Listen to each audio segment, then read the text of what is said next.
Assalamualaikum. Today we will be presenting about the denial of service, or in short, DoS attack. Let's start with the definition. A denial of service attack is a type of cyber attack that is designed to make a website, server, or network unavailable to its user. The attacker does this by sending too much traffic or requests to the system until it becomes overloaded and crash. This means that real user can't access the service. My name is Nur Hazira. Next, I will explain how it attacks. The attackers sends a massive number of requests to a service. The attack uses either a signal computer or, in the case of a DoS attack, a network or in fact computers called a botnet to flood a target service with traffic. This request can mimic normal user behavior like visiting a website or downloading a file, but they come in high volumes, far more than what the service is designed to handle. Attacks make us tools or automate scripts to send thousands or millions of requests per second. Two is the servers become overloaded, cannot process legitimate user requests. Servers have limited resources like CPU power, memory, and network bandwidth. When flooded with requests, the server's resources get maxed out, trying to respond to the attacks, fake traffic. As a result, when real users try to access the site or service, their requests are delayed or not answered at all. Sometimes, the servers must prioritize traffic, but in many attacks, it becomes incapable of distinguishing real from fake traffic.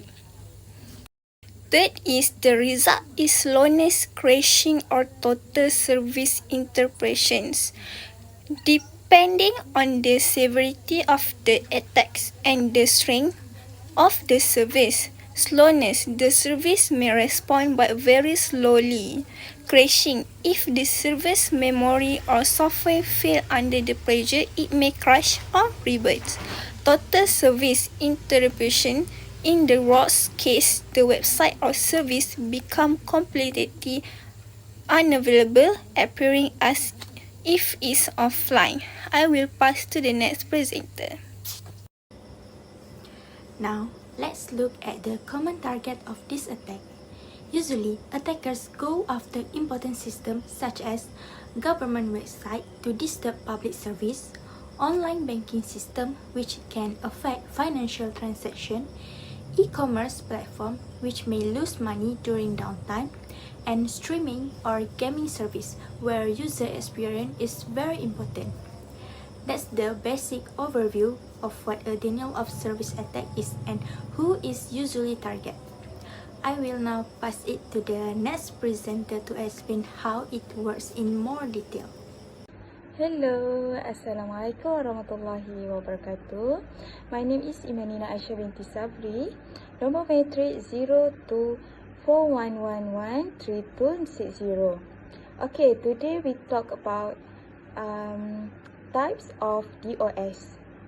They have three types. First, UDP float. Second, SYN float. And the last one, HTTP float.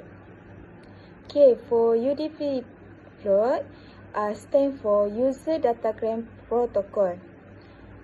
Okay, a UDP float attack is a type of denial of service attack where the attacker send a large number of UDP. So, packet to random post on the target server. Because UDP is a connectionless protocol, the server has to check each port to see if an application is listening. When it does find one, it responds with an ICMP, destination unreachable message.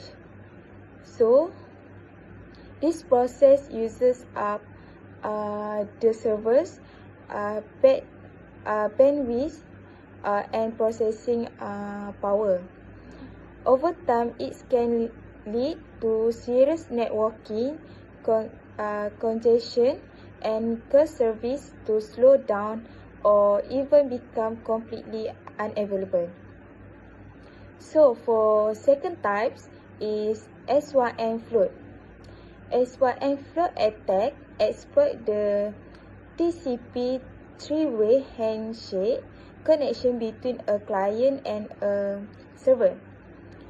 So the attacker send a large number of SYN requests to the server but internationally never complete the handshake by sending the final ACK.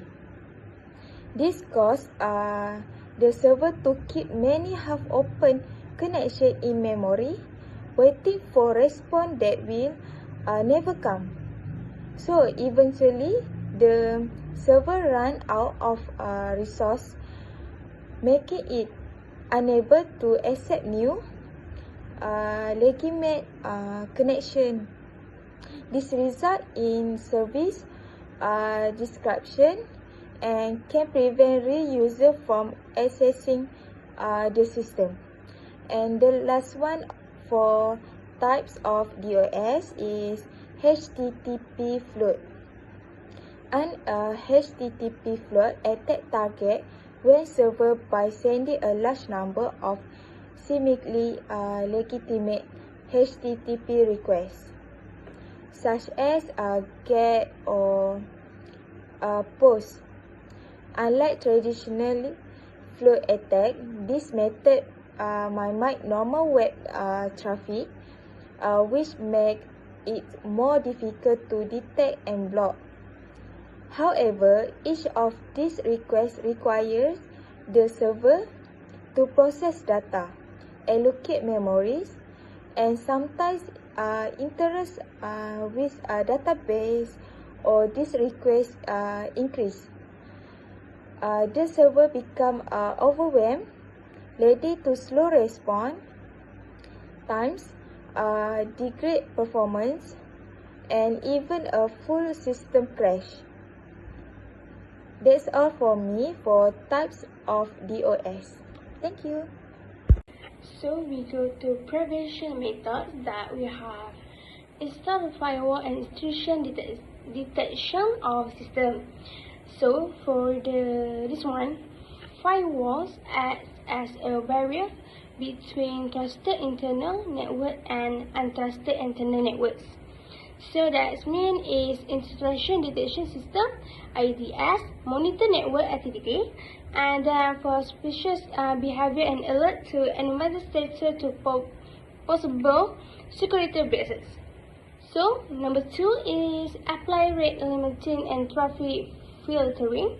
That is a rating limiting controls the number of requests a service accepts within a given time and preventing overload from the excessive traffic, just like unwanted or malicious data packet based on predefined rules to reducing the risk of attack. So number 3 is use anti-DoS software and service. The anti-DoS which is we call denial of service (DOS) tool detect and mitigate DOS or DDoS attacks by identifying unusual traffic pattern and automatically blocking the harmful sources. So that means the service have making system and availability during attempted distribution. So we move to the last one.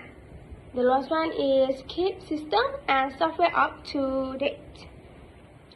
So we got the system updating operating system, the application and security patch, which is ensure that no vulnerabilities are fixed, and then the maximum the risk of attacker exploiting outdated software to gain access to cause damage. So for the conclusion is That means for the all overall, that means we have the understanding and defining against DoS, and attack is crucial to ensure all network security and service availability today and connected world.